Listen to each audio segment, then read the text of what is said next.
Recording now. Thank you for whoever chatted about that. I just started recording. So we are recording for those of you that have to jump off early or you want to revisit this class.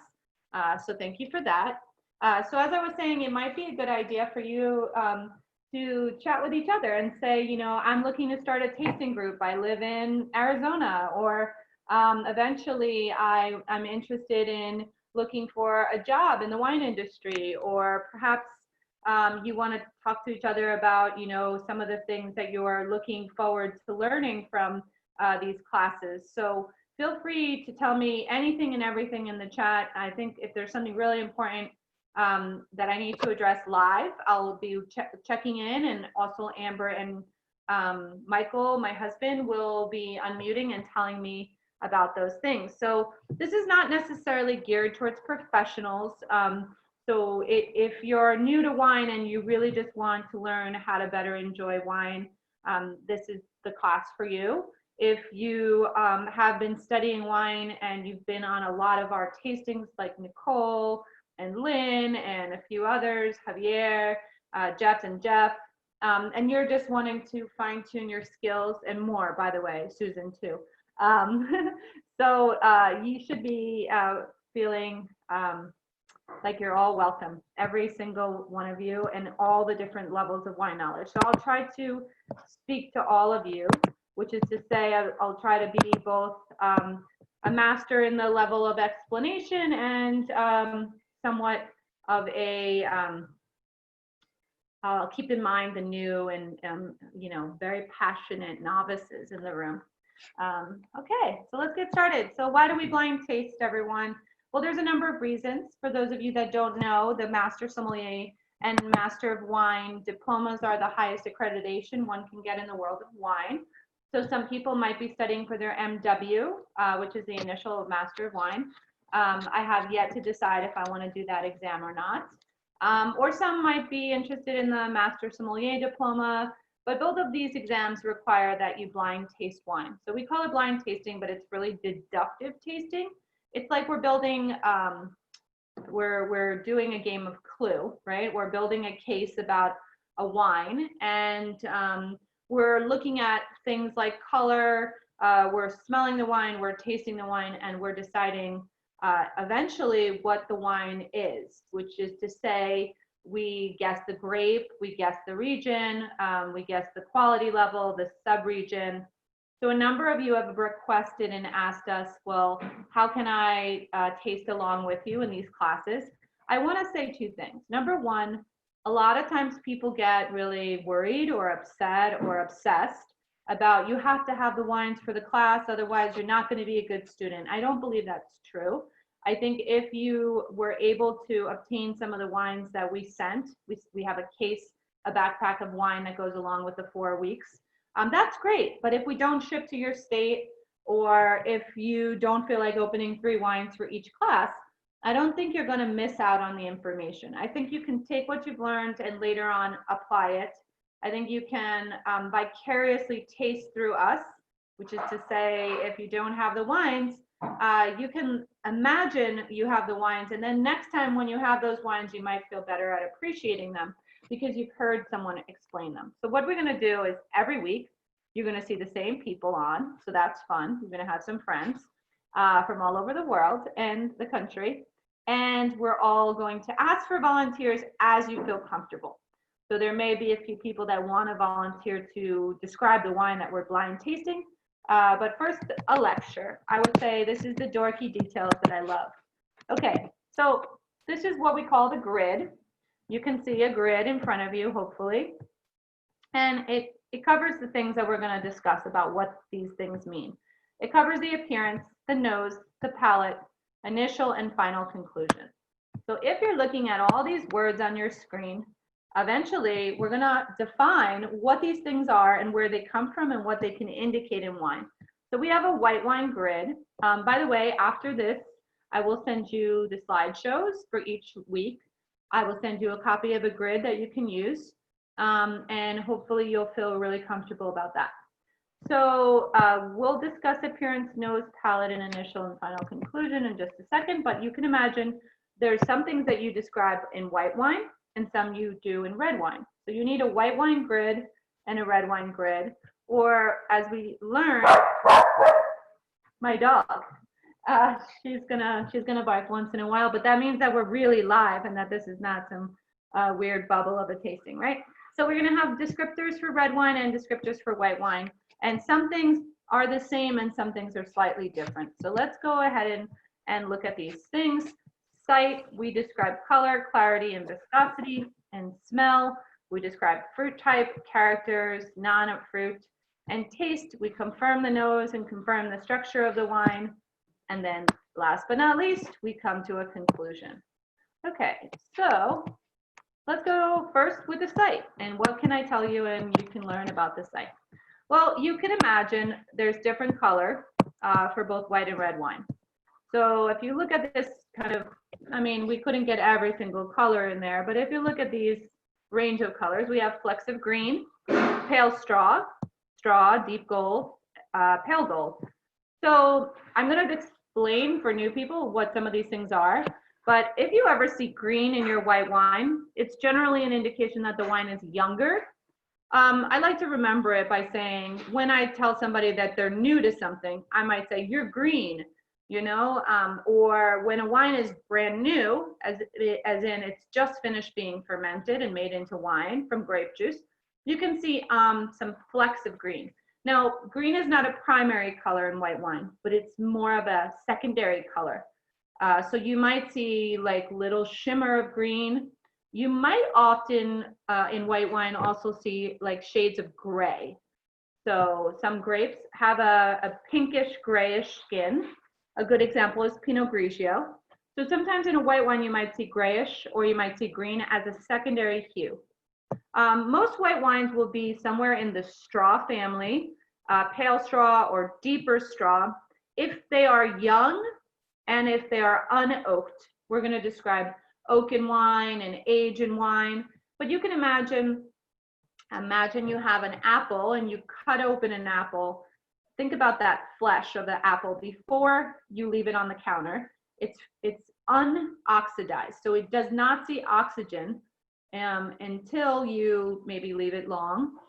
So you can imagine that fresh color of apple skin, it's the same as a fresh, unadulterated white wine.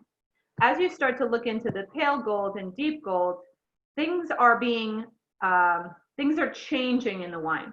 You might imagine a winemaker is getting involved, and I'll explain that. But a wine maybe wants to be in the pale to deep straw, and there are a few things that affect color. So, oops, not yet. A couple of the things that affect color, let's say if the climate is very, very warm, if you have a lot of sunshine in the wine region, a grape will get almost like a tan. You can imagine the grape juice. So sometimes the actual sunlight hours in a wine region will make a white wine color deeper. I think of a classic example like the Alsace region of France.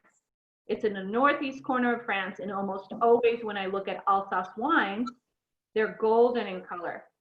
So that's more of the idea that this region is protected by this mountain range, and it has a rain shadow effect, and it is a funnel of warm air and really bright sun that make Pinot Gris or Riesling from Alsace deep in gold. But whenever I see gold in a wine, I want to ask, and I want you guys to become my little, I'm going to have my little voice in your heads. I want, every time you see a deep gold color wine, I want you to ask yourself, is it aged? Is a wine aged? Is it oxidized? And or is it from a warm climate? So how are you going to know the answer to those three very different cause and effects, right? So the effect is that a wine is golden. What is causing the wine to be golden? So we're going to discuss that. Who is unmuted? Sorry, I'm going to mute you, Sheila. Okay, and then for red wine, so red wines, we have ruby colors, pale ruby, deep purple, and brick. So you can imagine certain grapes are lighter in color, other grapes are deeper in color. So you're going to find out that climate and the pH level of a of a grape or of a wine region, pH level rather, in a wine is going to affect the color. I'm going to tell you all about this. Okay, everyone. So let's look at this fun picture here. You can see a young Cabernet on the left, and you can see an old Cabernet on the right. Let me see if I can zoom in on some of these pictures here just for a second. So you can imagine a red wine. You see this is like a little pink at the edge in a young Cabernet, but it has a primary color of ruby. And then with an older Cabernet, you have a primary color of garnet with a maybe like rim variation that's slightly more brown. And so we're going to discuss that. Hopefully you can see, oops, I don't want to do that. Okay, hopefully you can see now my slide. Okay, so red and white wines extract color from various polyphenols, and those are polyphenols are in the actual grape skin. So for white wine, we make white wine we ferment grape juice without the skin. So generally, when you pick a white grape like Pinot Grigio or Chardonnay, you bring it into the winery and you crush it, you leave the skins and the juice separated. Then you add yeast, the yeast eats the sugar in the grapes, and you get alcohol. In red wine, we have a color maceration. So basically we take a red skinned grape, like in our example, Cabernet, and we leave the juice in contact with the skins. The skins have all the color and all the polyphenols. So if we leave the skins in contact with the juice for an extended period of time, different things will happen, which I'm going to explain. As you use oak, or as you allow oxidation, because an oak barrel has pores, so oxygen gets in and out, and other factors, you can imagine you will get deeper color. So for example, in our white wine, if we allowed a white wine like Chardonnay to be aged in a barrel, the pores of the barrel would allow oxygen to get in. So it's a form of oxidation. So think about an apple left on the counter to get brown. Chardonnay aged in oak will be more golden because oxygen was allowed to come in. Now, another byproduct of aging a wine is the cork, right? A little bit of oxygen is allowed to come in and out through the cork. So if you had a 20-year-old wine, it would be a little bit more brown or golden because oxygen is slowly getting in through the cork. So when you smell a wine and a wine smells fresh, so imagine I'm taking a glass of white wine and I'm smelling it and I smell fruit. I smell what we call fresh, primary fruit. Well, I could then look at this golden color and say, well, if the fruit smells young, but the wine is gold, age is not the reason for the color. Now, if I smell the wine and it smells, which we're going to discover in a little bit, like vanilla and cinnamon and nutmeg, then I can say, well, this wine is aged in oak, and then I can conclude that the golden color came from oak aging. So it's kind of important. Another thing that's important is red wine color results from the presence of anthocyanins, which they're described as colored phenolic compounds. So these compounds that are called anthocyanins, they exist in a lot of different species of the plant kingdom.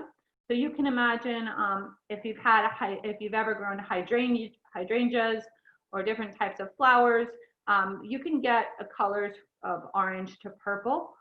So the accumulation of these anthocyanins in red grapes, it happens after what we call verasion. So verasion is a period of time where the grape sugar spikes, and any red grape that's intended to be red will turn color. So almost in the beginning of all grape growing, all grapes are green. So after verasion, because of the sunlight, the grape starts to turn color if it's a red grape. So what we know about grapes and why it's important for blind tasting is the cooler the wine region where the grapes are growing, the darker the color in the wine. So imagine if I see a dark purple color, one of the first things I'm going to start thinking about is dark purple color wines. That means that the climate is cooler. Let's say I see a lighter color wine. I might think that the wine is from a warmer or a hotter climate. So this is just like a very beginning clue of where the wine is coming from. So I'm going to look at the chat real quick. Let's see if there's anything major going on in our chat. Sorry. All right, looks like you guys are just gossiping and hanging out, having a lot of fun. Okay, you guys just let me know, Michael and Amber, if there's anything major that I should address. You can unmute yourselves. If not, I'm going to keep going because I know I have a lot to cover. Okay, so first things first. Let's look at all of these colors. Now, this slide is not meant for you to like examine every single detail of it. Again, when you get the slide, you can kind of go and zoom a little bit closer. I want to thank Wine Folly for all these great kind of visuals here, but you can imagine, I'm zooming in on purpose. You can imagine that there's all different colors of the spectrum, from those pale all the way to this brown color. This is more of like a dessert wine style, but you have these light rosé colors and then these older wines on the bottom. So let's talk about it. Anytime you have black fruit in your wine, grapes like Cabernet or Syrah, you will have a high anthocyanin content, which means you will have darker colored berries and a deeper color. Whenever you have red fruits, grapes like Pinot Noir and Grenache, you're going to have lower anthocyanin content and therefore lighter berries. And actually, there's a very cool thing about Pinot Noir. If you've ever noticed, Pinot Noir is noticeably lighter in color. It's because the grape itself lacks what's called acylated anthocyanins, which mean the grape is almost incapable of being dark in color because of its like almost like DNA makeup. So it doesn't have acylated anthocyanins. So you're never going to see, unless a winemaker adds a different grape, you're never going to see Pinot Noir that's dark purple in color. Just impossible. So what I'm teaching you is when you learn the theory, your blind tasting gets better. So color decreases. This is so bizarre. I remember reading this once and being like, that can't be possible.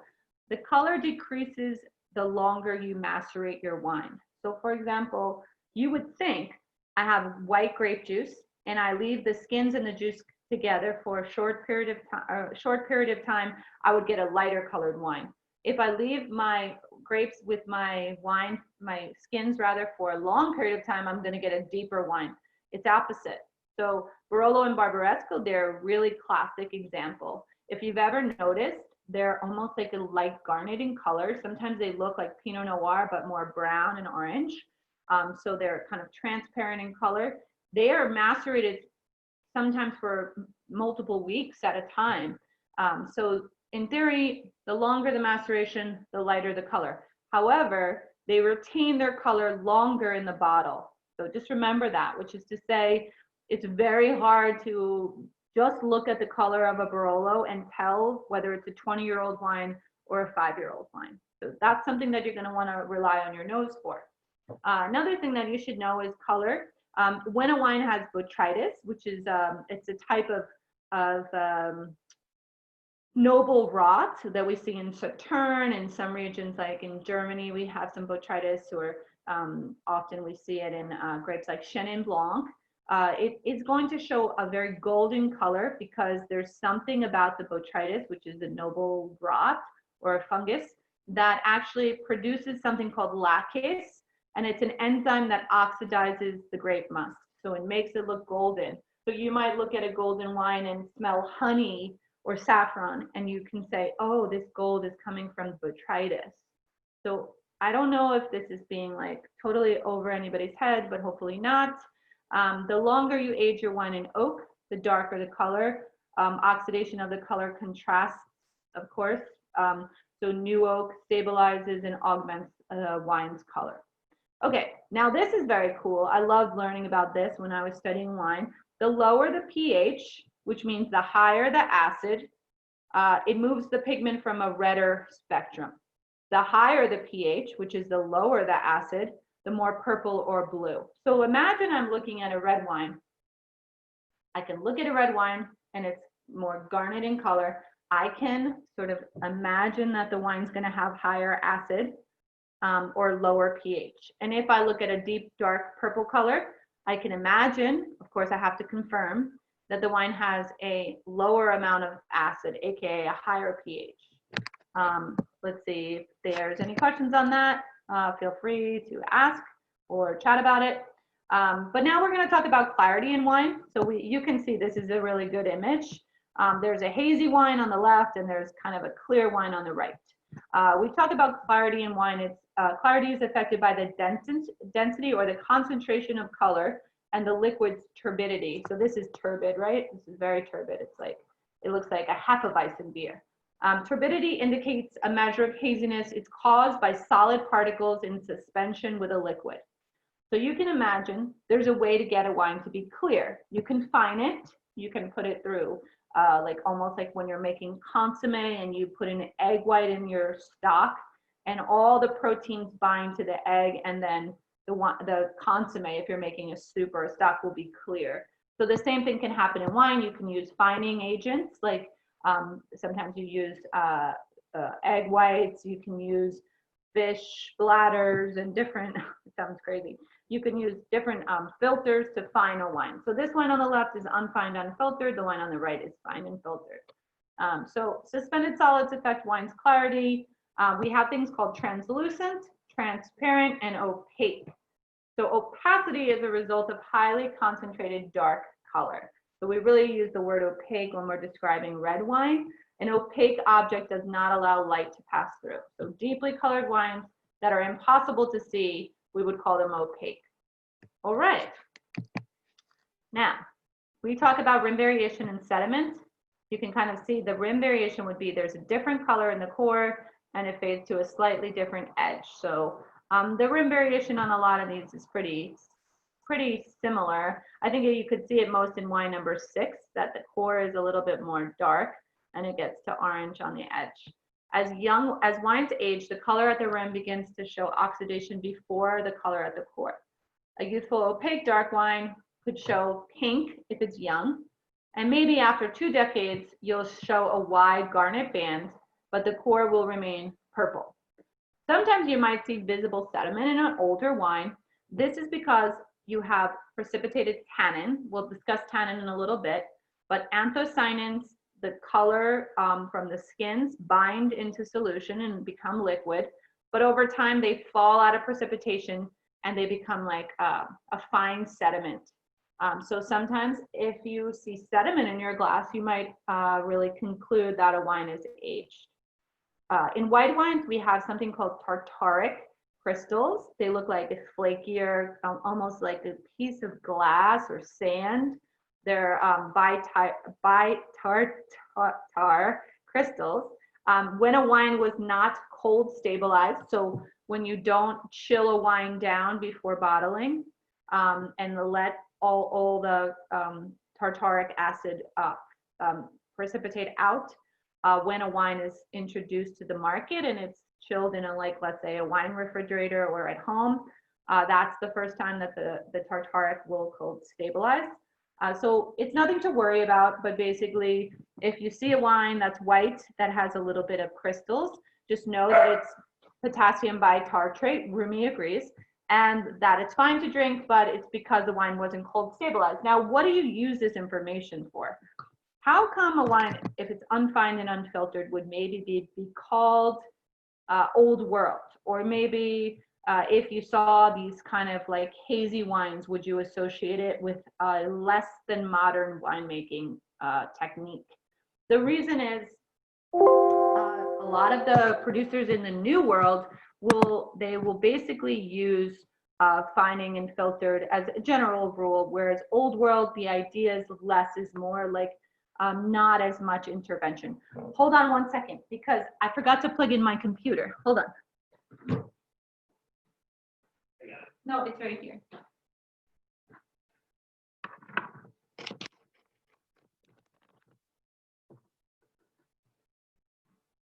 That's a rookie mistake, guys. I always plug in my computer. Sorry about that. I just thankfully got the ding, like your battery's low. Okay, so let's talk about effervescence and tears. So sometimes you might see a slight spritz in your white wine. You rarely see it in reds. You should not see it in reds. It's bad if you see it because it's indicative that the wine is re-fermenting in the bottle, which we do not want. But in white wine, we might see some dissolved carbon dioxide. If a wine is bottled very young, like a Vino Verde, a Bruno Veltliner, you might sometimes see a little bit of bubbles. But what we really want to spend some time on is talking about tears. The tears of a wine form quickly or slowly. They may be more defined or less defined. So this picture of the red glass kind of shows these slow forming tears. So slower equals higher alcohol in wine. It's generally a predictor of alcohol. So if you have any wines in your glass, no matter if it's our wines we sent or your wines, I would ask you to look at all of these things and think about them. What is the viscosity of the wines? Ethanol, which is the main alcohol in wine, has a lower surface tension and will not form as large of a bead, but it will spread faster, wetting the surface sooner than water. So wines of higher alcohol, they generally require more ethanol to evaporate. The tears, the prior to formation of the tears, lower alcohol, slower forming tears are higher in alcohol. If the tears form quick, it's a lower alcohol wine. Hope that makes sense.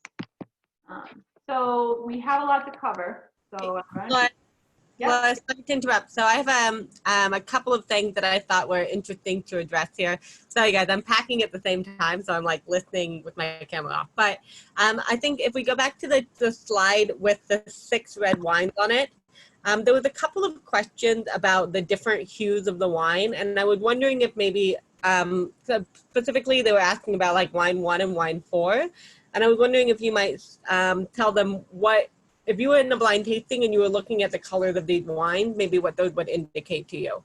Yes, I love that. Thank you for that. So you might see that wine number 1 is a light, we would probably call this ruby. It's because it's a ruby color, like think about gems, right? Like your ruby rings. So this is a ruby. It's a little bit transparent. It's not fully opaque, whereas wine number 4 has more opacity. So I would say that wine number 1, if I was looking at that, I might start thinking about a thin-skinned grape or a moderately thin-skinned grape. This to me, wine number 1 looks like Gamay, like the grape in Beaujolais. It has some color concentration. It could be Dolcetto too. I don't actually know what it is because this was just like a slide from Wine Folly. Whereas wine number 4 has a little bit more color concentration. So you might say a medium opaque on wine number 1 or almost fully opaque with wine number 4. So wine number 4 could be like a Malbec. It could be a Zinfandel from California or maybe like a young Aussie Shiraz.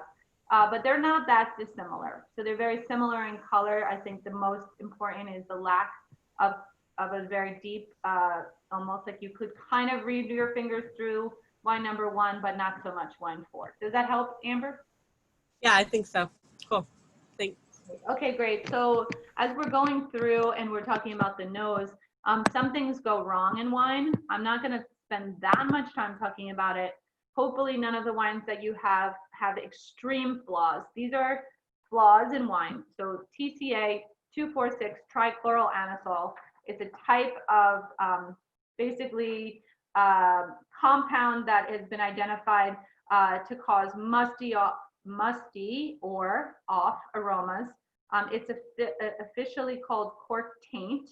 But anyway, what's happening here is haloanisols. They contain chlorine and bromine atoms. And what they do is they rob the wine of its flavor. So if you want to know where it comes from, basically the bark of a tree is used as a cork. The cork is cleaned. They used to use things to clean the cork, like chlorine bleach, and it was standard in the cork industry. Sometimes there's a compound in this natural cork that combines with the compound of the cleaning agent. A new compound is formed. This compound has basically a man-made chemical, halophenols, and it robs the wine of its potential. So suppressed fruit, I find when it has a little bit of cork taint, it smells like a red apple skin. You might even smell chlorine, wet newspaper, damp basement, things like that. So Brettanomyces is a type of yeast. It's a native yeast to the Sun Valley. It's a type of smell like barnyard or Band-Aid. There's a couple different types of Brettanomyces. But what you should know is that it's not always a bad thing. If it has a little bit of Brettanomyces, it could be adding character, like a little funky quality. Generally, it comes from barrels and it multiplies quickly. So some wineries are very, very modern and they never allow this yeast to multiply. They clean, they're very conscious. And other wineries are very old and rustic and they have Brettanomyces in the winery and it's allowed to just develop freely. So if you can imagine a Belgian ale, they have a lot of Brettanomyces. So just kind of a little bit, it's not a flaw, a lot is a bad thing. I find it a lot in Bordeaux, and I find it often in very rustic wine producing regions as well, and regions that use a lot of older oak or even some new oak. Then we have VA, which is often associated with Italian wine.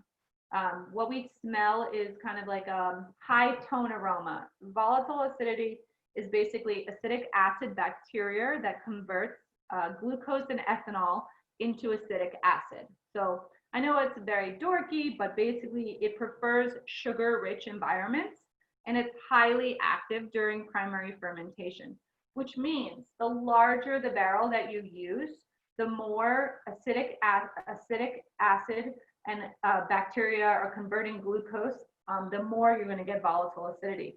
I think of it often in Chateauneuf du Pape. I think of it in Amarone. I think of it in a lot of Italian wines.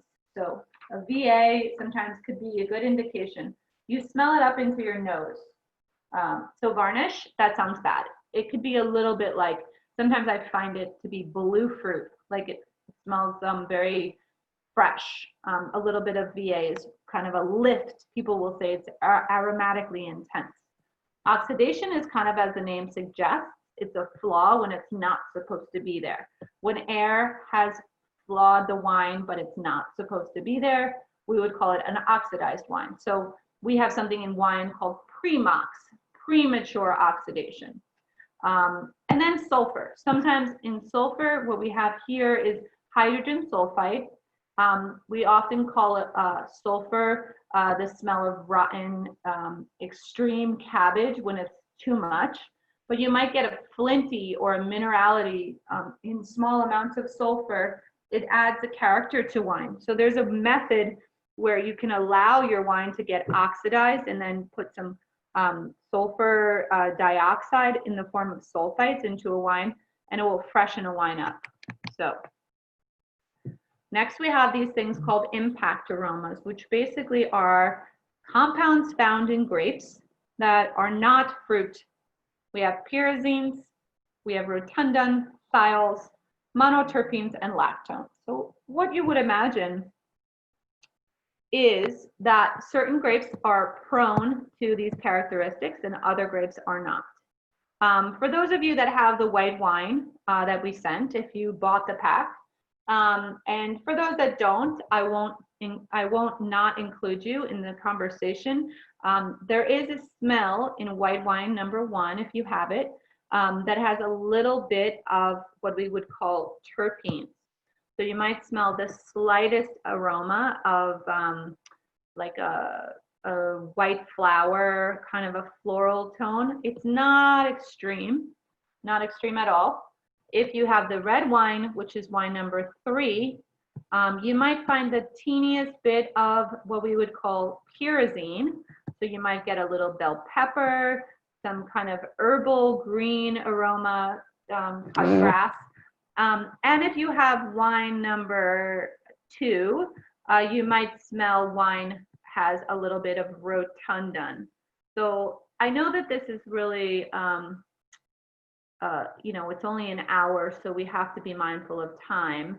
But we're going to have somebody describe wine 1 in a minute, and wine 2 and wine 3. So think about it in the chat. If you're interested in describing wine using all of the things I'm going to teach, I'm going to call on some volunteers towards the end of the class. But hopefully what you're doing to make the most of this is, if you chose a wine, you're always going to say to yourself, what does the color tell me? What is the sight? What does the nose tell me? So these are some compounds. For example, pyrazine is very common in all the Bordeaux grapes. Cabernet, Merlot, not as much, but Cabernet Franc for sure. There's a grape Carmenere, and of course the parent grape from Cabernet Sauvignon is Sauvignon Blanc. So probably the most common example of pyrazine is Sauvignon Blanc. Rotundan is a characteristic that you often find in Syrah. You can find it in Zinfandel as well, black pepper, white pepper. You can also find it in a grape called Gruner Veltliner. So if you smell white pepper, but there's other grapes, like for example, and you'll see this in the notes when I send them, that you find Rotundan in Italian grapes. You also find it in Mourvedre, which is the grape in Bandol, and a blending grape in Châteauneuf-du-Pape. Thiols are interesting. I love thiols. They're so intense. They smell like passion fruit and grapefruit and guava. They can be confusing because thiols basically are a compound that is also known as mercaptan. And thiols, when they're extreme, they can be like bad, but they're very important in Sauvignon Blanc. Have you ever smelled the Sauvignon Blanc that has extreme amounts of grapefruit or guava? Because of the thiols are only volatile, meaning they only become alive when you open a grape. So if you smelled Sauvignon Blanc in a vineyard, it wouldn't smell like grapefruit and guava, but the moment the grape was crushed, it would start to smell like the actual grapes smell like thiols, which is very interesting because sometimes you'll have a cool climate, let's say Sancerre, and you smell guava and you're associating tropical fruits with warm climate, but it's actually because of thiols. So it can be quite confusing. Sometimes if you smell tropical, you automatically think warm climate, but when you taste it, you'll discover that it's actually not a taste. So thiols you can smell, but it won't taste like guava. Okay, then we have monoterpenes. Monoterpenes smell, like I said already, floral. Pinot Noir is a good example of a red grape that has floral. The most common, probably the most aromatic in terms of terpene as white grape is Muscat. So you guys know the Muscat grape. It's also related to the grape Torrontés in Argentina. And so we have a Gewürztraminer, which is a very extreme terpenic grape. Now, these names sound really weird, right? Like, would you like to come over my house and have a glass of Gewürztraminer? It smells like terpenes. Like, that sounds like turpentine, right? It's actually, terpenes just means strong smelling. So we don't use these words as descriptors to make wine sound good, but rather to understand it. Then we have something called lactones. Lactones are aromas that we find that are related to oak aging. All right, wow, it's a big amount of information this first class, so don't feel discouraged. You can always review again, and same with the video. We have different fruits that are associated, not that they're in the wine, of course, but rather that there's something about these wines that remind us of this. So if you have wine number 1 that we sent, you might smell more stone fruit. You might smell apricots or peach. So things that have a pit, we call stone fruit. If you have wine number 2, the red, you might smell a little bit of a date or a more like a fig or a raisin. And if you have wine number 3, then, I'm sorry, I'm trying to remember them in my head. Then you might smell what I'm smelling here, which is more black fruit. So blackberries and black plums. So in any given class, you can try all 3 of the wines we sent. You can use a Coravin, or you can save them for another day. But what we often think is important when we describe fruit in wine is to talk about what we would call the condition of fruit. Is a wine tart? Is it ripe? When I say ripe, I mean perfectly ripe, not underripe and not overripe. Or is a wine dried and jammy? So if you're looking at wine number 1, the white, you might say the stone fruit is ripe, or sorry, the stone fruit is underripe, but the citrus, the lemon and the lime, is perfectly ripe. So you can have families of fruits that overlap. We usually say 2 families of fruits are good, but you might find all of them, but what is the primary family of fruits? So you should ask yourself this, because Generally, they're fruits that are associated with certain grape types. When you get my notes in the email, you'll see I marked the major grape types, and I have all of the classic markers. So I have Pinot Noir with cranberry and cherry. I have Merlot with red plum. I have Malbec with blueberries. So you can see that as you learn the theory of wine, you'll become better at blind tasting. So then we have all the non-fruit aromas. So non-fruits include these characteristics or families of aromas. So we have floral, we talked about that. That usually comes from terpenes. Some grapes are floral, some are not. We will talk about herbs. Some grapes are herbal, some are not. The herb vegetal, they kind of overlap. Spice, we can have rotundum, remember, and we can all oak spice. And then we have earthy qualities or mineral qualities. But there is botrytis aromas, so honey, saffron, ginger.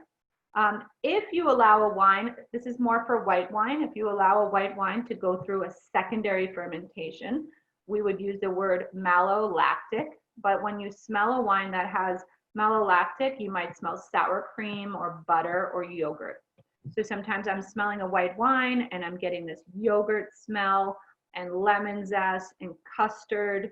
Okay, things that remind me of yogurt. Oh, that's malolactic fermentation. Sometimes people confuse the malolactic with oak. Oak is the vanilla, the toast, the baking spices. But sometimes you can have both.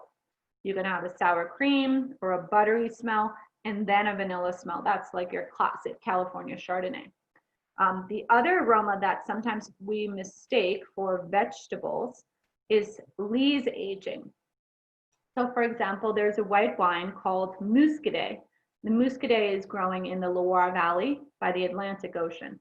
So you'll smell this kind of smell of like chives. I often said sour cream and onion potato chips, like it smells like a nice like green aroma. And you might confuse that and say, oh, I think it's Sauvignon Blanc because I think it's pyrazines. So remember, there are some things that are like, they're like overlapping and they can be confused for others. But just think about cheese, marshmallow, and chive as some of the aromas of surly aging. Minerality, it reminds a taster of soils or rocks. It's really, minerality can be felt. Sometimes tannins in a wine will feel gravelly or heavy. Whites can smell like wet stones or turned river rocks. And there's something which we're going to discuss in another class. And by the way, we're going to keep revisiting these terms throughout the 4 weeks. There's something called petrichor, which is the smell of rain, right? Like the rocks when you smell fresh cement after the rain. But what I would like you guys to start thinking about is inorganic earth smells, things that were not alive ever, versus organic, once alive or alive. Mushrooms, cheese rind, forest floor, wet leaves, all organic earth. Truffles, things that are not organic, maybe chalk, slate, granite. And I often tell the new students that I'm trying to train to be better tasters, if all the minerality smells the same to you, just try to think, is it white rock, gray rock, or black rock? Sometimes I might not be able to decipher, let's say, chalk versus limestone, but I can tell you one smells white and one smells gray. And I often find if you smell your nose, if you think about your nose, sometimes minerality is tactile. So you can kind of feel it more than you can actually smell it. Wow, guys, I hope you're okay. I have to keep going. So, you know, imagine how I feel. I'm staring at a screen and I'm sure like I can't see your expression. So I just have to hope that you love it. You love it. You can't wait to learn more. Okay, oak assessment. We taught, and remember that these are intentionally forward with a lot of information. You're going to get all of this. So if you feel like I'm like that fast talking, like with my hands, and you feel like I never am going to remember this, just remember you get a recording and you get the notes. So you're going to be okay. Okay, new oak versus old oak. So you can see these are pictures of new barrels. That means we cut down a tree and we made a barrel shape out of the staves of the tree.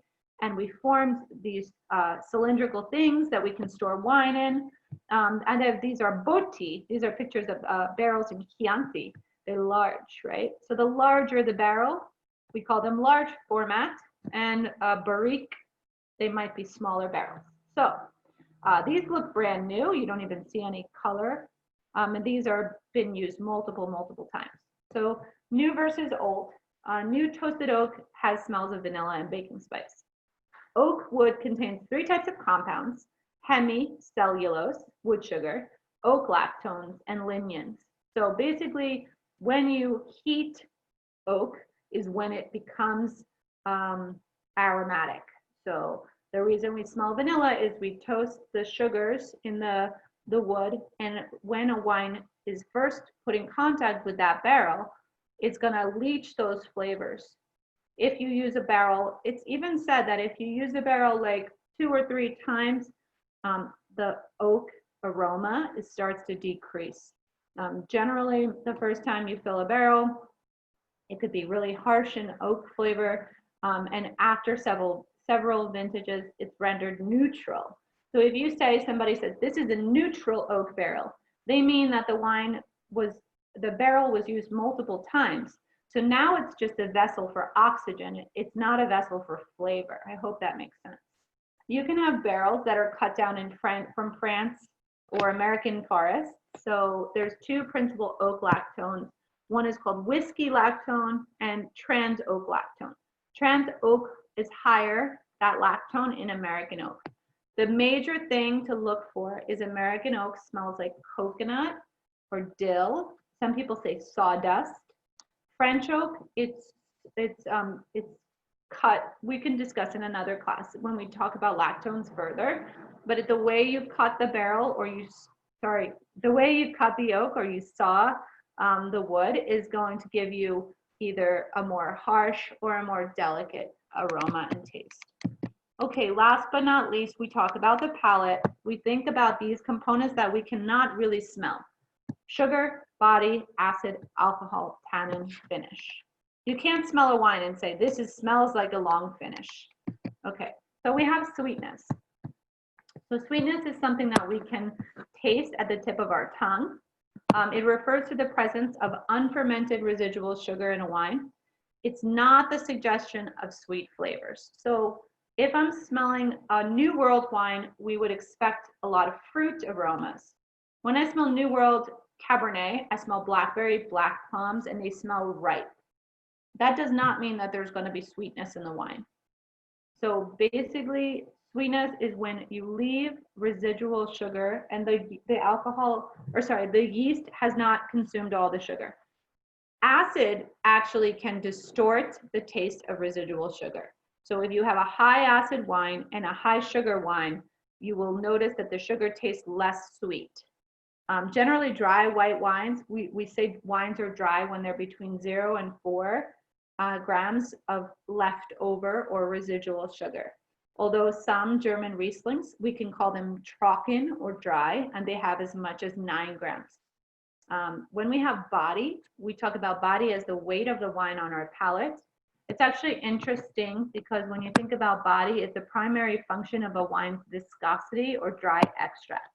So viscosity is not to be confused with tearing. We actually use the word wrongly most times, but viscosity is higher or thicker when you have high alcohol wine. So they're both true. If you have high tearing, you generally have high alcohol. But if you have a viscous wine, it feels like a texture.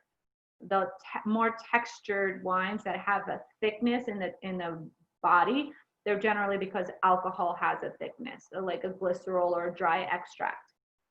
You also can have sweet wines that have a fuller body because of sugar. So residual sugar will increase the viscosity of a wine.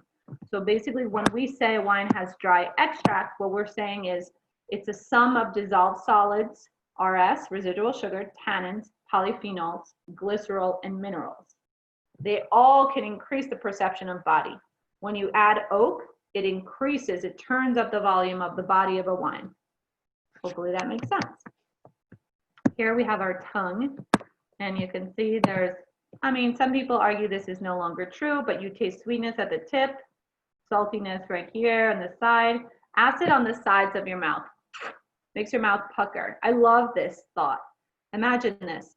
When a wine is acidic, or any kind of acidic beverage, think about lemon juice, automatically the acid in the beverage makes the pH in our mouth drop. So our mouth pH drops, our mouth produces saliva to dilute the acid, and the acid, when the acid is diluted by our saliva, the pH in our mouth raises to a neutral level. So why do we salivate when we drink lemon juice? Because the pH in our mouth is lowering with the acid, the lemon juice. So whenever you look and you're trying to decide if a wine is acidic, by the way, acidity in wine is related to climate. The cooler the climate, the more acid. So if I'm tasting a wine that makes my mouth salivate, I'm going automatically, it's from a cool climate. The sharper the acid, the more we salivate, but there's different shapes of acidity. If you guys remember when I was talking to Gabriella Macari, those of you that joined with her, she was talking about acid as shape. So you can find shapes that are very, very linear or more round in acidity. But just think about that. TA, which we say is total acidity, it refers to the sum of a wine's acids. Most of the acids we find in wine are tartaric acid, malic, and citric. Malic acid, right? Green apple acid. Sometimes we get lactic acid, which is creamy acid. Wines typically fall between, between 4 and 9 grams of total acidity. The minimum for the EU is 4 grams. Okay, moving right along. Oh God, I hope you're not bored. Are you bored, Claire? Okay, good. I see you shaking your head. Okay, so tannins. We talk about tannins mostly in red wine and red wine only. The definition of tannins are phenolic compounds that can tan or precipitate out of a wine, like in leather. But basically tannins exist in fruits, flowers, and any kind of green in the animal kingdom. They really warded off animals from eating underripe fruit and leaves and bark. So it makes your mouth feel bitter. And actually, I love this idea that tannins are an element of a red wine structure that leaves the mouth with a drying impression. Think about the moisture coming out of your mouth. The reason is tannins bind with saliva and they precipitate out of solution. So what that means is when your mouth has no moisture, that's tannin. Tannin is grabbing onto your saliva and taking it hostage. Imagine that next time. I'm laughing because a lot of times we mistake acid and tannin. So I'm tasting a wine with my friend the other day and she's like, oh, this is a lot of tannin, but it's Pinot Noir. It's not tannic, but it's acidic.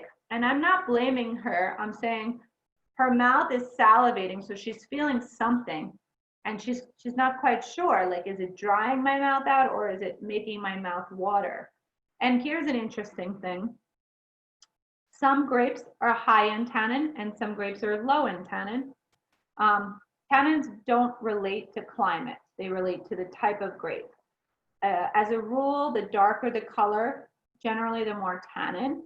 However, there's an exception with this grape called Nebbiolo. So Nebbiolo will look like a very light color, but it has high tannin. Now, here's another thing that might be hard on you, but I'm just gonna tell you like it is. What happens when a wine is very tannic and very acidic? I would say that when I'm describing that, I would say it's very structured wine. So what I mean, imagine a box. A box has sides and it has a top and a bottom. So if it has a structure, has a side and it has a top and a bottom, that's kind of like it has acid and tannin. It makes my mouth salivate, it makes my mouth dry.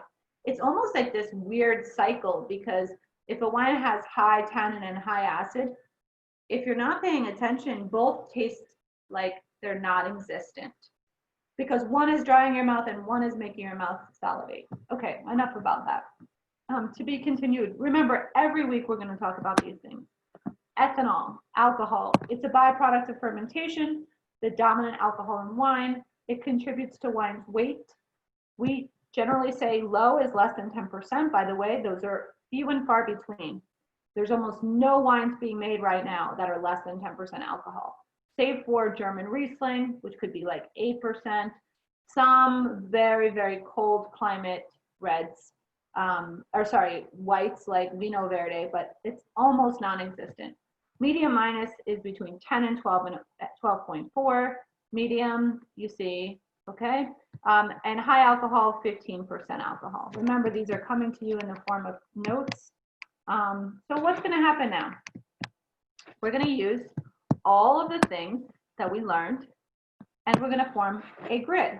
Imagine if I was taking an MS exam, Master Sommelier, I would say this verbally, I would say, here's my wine. It is clear, cloudy, opaque.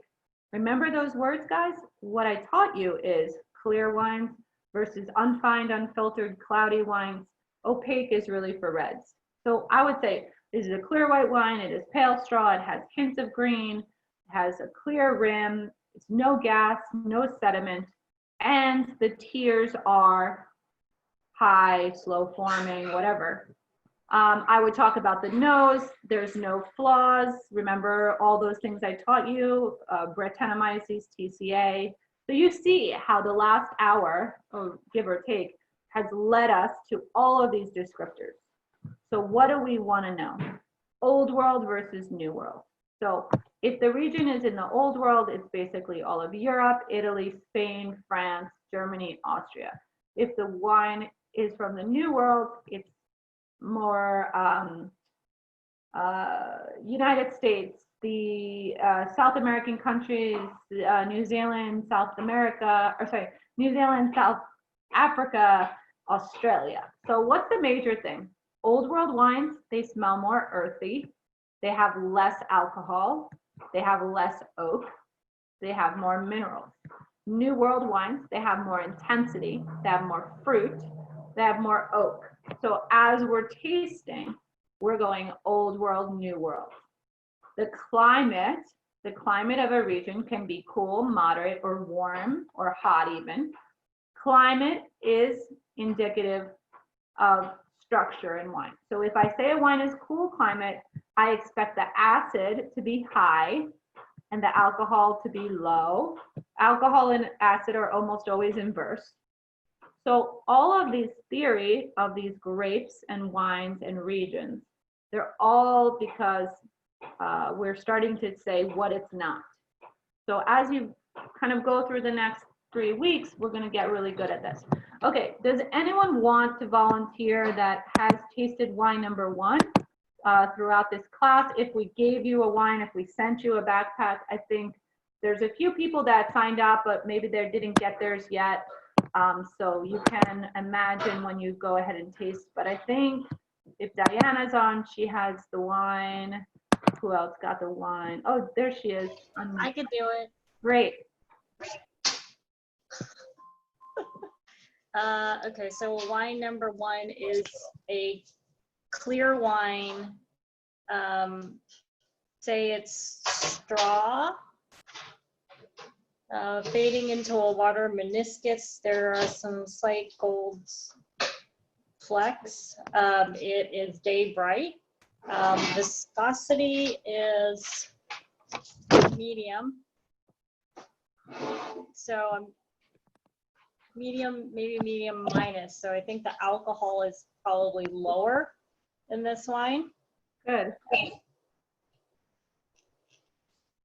And since there's, just from the color, it looks pretty youthful. And the nose, it's definitely it's a terpenic wine. So there are white flowers, maybe some chamomile and some honeysuckle. Love that. A little bit of like almost like cheese rind.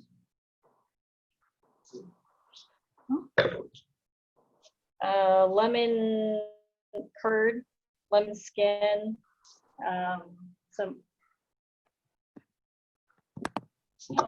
spoon fruits, maybe some white peach. Nice.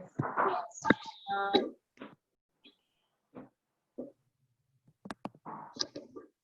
some yellow apple, some minerality. I would say the wine is definitely higher intensity on the nose. No evidence of oak. I'm not getting any coconut or dill or anything like that, or vanilla. So we'll go to the palate.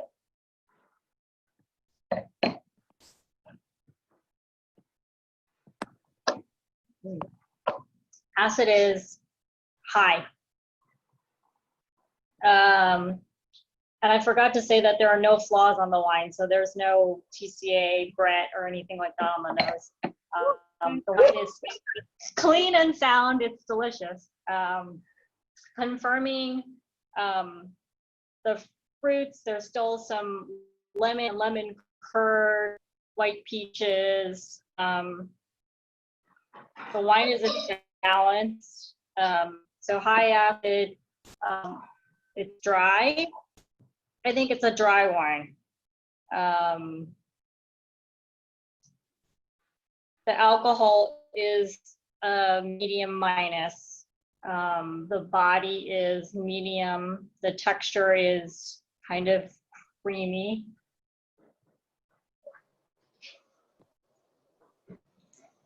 And the condition of the fruit is a little bit tart. It's ripe and underripe. And definitely there's like a stoniness from the texture. Great. So initial conclusions, I pretty much only thought it was one thing, but I mean, it could, to have a discussion, could say it could be Chenin Blanc, Riesling. Those are really the only two things that I had in mind. But I would say I would go away from the Chenin only because I didn't get, like, usually I get this like kind of like woolliness and like bruised apples and pears, and I didn't get any of that. So my final conclusion is it's an old world wine because of the tart fruits and the minerality. And it has a tart finish. It's not a sweet finish. So old world Riesling. Where should we go? German? Is it German or Austrian? Stay with Germany. Stay with Germany. Germany? German Riesling from the Mosel. Yeah. Maybe 1 to 3 years of age. Guess the vintage, my friend. Guess the vintage. 2017. Good job. Okay, so for those of you, we're going to run about 8 minutes late. If you have to jump out, we'll send you a recording. I'm sorry, but I want. Oops, what happened there? Hold on. Okay, I don't want questions and answers yet. I want to see what's on the screen here. Okay, so yes, so thank you about the wine that was sent in the group box. I had it. I don't understand why. Not showing the wine. Okay. Well, I tried to put the wine names in the slideshow, but I don't know why I'm showing them here. So as we slides, because we don't really need that right now. It is a German Riesling. It is how do you call it? It is Something's wrong with the Riesling, 8.5% alcohol. It's got about 8.7 grams of acidity, and believe it or not, 49 grams of residual sugar. So it doesn't mean that you're going to taste it as super sweet. I mean, I think it's fair that you said the wine was dry-ish. Because we have 9 grams of acidity and we have all this sugar, you can find, some people would say it was off dry or slight hint of residual sugar. But the beauty of this wine is all of the things that Diana said. So if you don't have it, don't stress out. She just described the perfect German Riesling. So these are the markers: stone fruit, minerality, low alcohol, high acid. So you could feel good even if you didn't taste the wine. So for wine number 2, those of you that have this wine, and in the effort of being respectful of everyone's time, I think I might send you all an email for next week, just saying like, let's allocate an hour and a half for the next 4 weeks, just because I think it's better, so I don't feel rushed and you guys don't feel rushed. Okay, Jeff's thumbsing up. Thank you. Okay, so just allocate an hour and a half for next week. But basically what this means, wine number 2, if I were to describe it, I would say, does anybody want to describe wine 2? If not, I will just describe it for you. Okay, only a few people have the wine, which is okay. I mean, what I want to do over time is for everyone to get wines eventually, it could be in life, it doesn't have to be in a class, that are representative of these grapes. So I have to check on Tennessee. I'm not sure. Pretty soon we're going to be able to ship to 40 states. We're waiting on this like second shipping company that's handling compliance, but I'll check on Tennessee and I'll let you know. But in the meantime, you can buy from your favorite wine store, and Amber can send a list of all the wines eventually that are important to have. But wine number 2, the primary thing is the wine is a moderate transparent. It's not dark, deep purple, but you can kind of read through it. It's got about medium plus viscosity. The wine has a lot of this ruby with slightly like garnet hues. The smell is mostly overripe fruit. Overripe is key on this wine. Baked figs, raisins, and dates. However, it's also very key that there's some underripe fruit. It has a little bit of strawberry that smells fresh. One of the things that you might find in the course of your tastings is sometimes you have 2 things that are contrasting. So like for this red wine, you might smell overripe and underripe, and you're like, how is that possible? There's something in grapes where they don't ripen evenly. So we would call the uneven ripening Miller-en-Dages. You're going to find more of this reviewed over time, but just know the Miller-en-Dages is something that certain grapes are prone to, like this grape. So we have both ripe and underripe. That's a very cool marker for this type of grape. Okay, so, and somebody's saying it in the chat and they're totally right. Over and under means Zinfandel. You are correct. So when you taste this wine, it's high in alcohol. It fills your chest. You can smell the nose is extremely, almost like you want to take a step back because it's powerful. And it has a peppery aroma, and it has a slight like herbaceous, like fresh basil aroma. And also we have this intense like blue fruit, baking spice, a little bit of clove and vanilla. It's primarily fruity. When we say primarily fruity, our minds should go to New World. When we find this much alcohol, our mind should go to hot climate or warm climate. The wine still tastes fresh, so there's still acidity, and the tannins are moderate at best. That means the wine has this real rich glycerol feeling in our mouth, kind of fills up the mouth, almost has a texture like olive oil. So that's back to the kind of dry extract I was telling you about. And again, remember that you'll review this. So the key takeaways are uneven ripening, spice, baked fruit, high alcohol. So if you guessed it, you are right.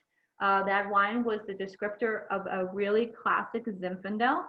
And in the case of this Zinfandel, that one we sent, if you had it, but you can get any Zinfandel, hopefully it tastes like that. There's actually the teeniest bit of Petite Syrah. So the wine is called Day Zinfandel 2017. It's from Sonoma. It's 15.5% alcohol, and it's spent about 11 months in 10% new French oak, which is to say it has an oak smell, but it's not the most overwhelming oak taste. So hopefully you enjoyed that if you had it, or if you didn't have it, you enjoyed describing a Zin. Okay, and then last but not least, and then I'll let you go. I love seeing you guys, by the way. Thanks for joining, everyone. So nice to see new folks joining too. I want to thank Shakira. I know she passed out the information to a bunch of people. Shakira is one of our dearest regulars. She was texting me during the thing saying, all my friends and a lot of people that didn't ever take a class are enjoying. So thanks for joining new folks as well. Okay, so for the last and final red, the red is a deep color, opaque. Remember when Amber was asking me to describe the difference between wine, that slide of wine 1 and 4, this is deep and dark. I don't know if you can see it. You can't read through it. It's mostly true to the rim, but it has a slightly pink edge. I'm thinking it's younger because I get the pink. And the viscosity, the way that the tears form are very slow. They're slowly creeping down the glass, which makes me think it's a little bit higher in alcohol. And the smell is automatically perfectly ripe, not overripe. Like that's a key. Last wine was overripe. This is just a perfectly ripe plum. You get the plum skin, the plum pulp. You got some cassis. If you're not familiar with cassis, it's like a little bit of a darker, smoky berry. I would recommend going out and trying a bunch of fruits, by the way. It's really helpful. So we have black plum, cassis, cedar. There's a strong smell of like almost like a green herb. I would say pyrazines, for those of you that know that term now.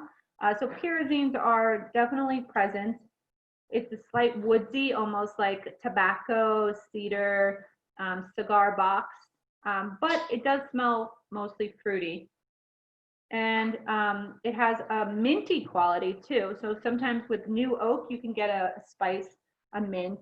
And then we have on the palate, whoa. So what's happening here, full-bodied.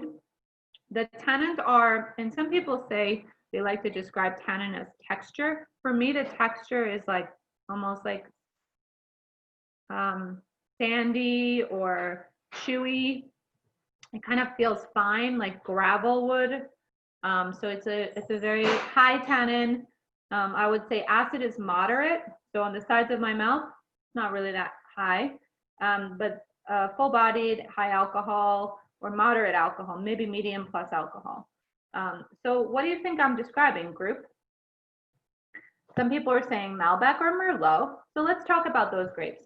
Malbec is correct in color, deep purple. We can kind of read through it. Merlot is also correct in color. But what did I say that was maybe too extreme for Merlot or Malbec? Merlot does have plum. That's correct. Cab Franc could work also for those people saying Cab Franc. But the tannins is why it can't be Merlot or Malbec. So tannins should be softer in Malbec. And also in Malbec, we definitely get like a more purple fruit. So I think because the tannins are so high, we have to go with Cabernet Sauvignon blend. And this is a new world. It's fruitier, it's more oaky. So we go with Napa Valley Cabernet. And the answer is correct. For those of you that are tasting along with us, in this case, I described a Napa Valley Cab. It's called Lely. It's 14.5% alcohol. It's 90% Cabernet Sauvignon. The interesting thing is the color is a slightly darker than most Napa Cab. It's because there's Petit Verdot in this blend. So there's a little bit of Petit Verdot for those of you that are like, whoa, I've never seen Napa Valley Cab that dark. Remember, you're allowed to label as 100% Cab and put a little bit of a blending grape. So with that said, I'm going to officially stop talking because I talk a lot. Do you want to unmute everybody and say cheers and see you next week? Anybody want to, what made it smoky? I think what made it smoky in the Cab was the oak use. The oak use of this wine is 1 year-old French oak. It was for a minimum of 14 months. So I think that's what gave it that like kind of vanilla smoke cedar quality. Anybody else? I'm gonna unmute you all. You guys are great. I'm sorry that I had to cover so much, but I promise that you'll all get the notes by tomorrow morning and you'll be able to review all of these great things. And if you have any questions, not just today, but you think of them after the fact, Laura@corkbuzz.com. I'll put it in the chat right now. I'm easy to find, but please email me. Let me know what you think. Let me know how you can do better. And yeah, it's really good to see everybody, and I'll see you next Monday. Thanks, Laura. Cheers. Thank Cheers. you. Thanks, Laura. Bye, Thanks, bye. Laura. Thanks, Laura. Thank you. Thank you. Okay, I'm gonna take a photo of all of you guys. All right, good stuff. All right, go make yourselves dinner. Have a good night. Thanks, Laura. Bye. Stop record.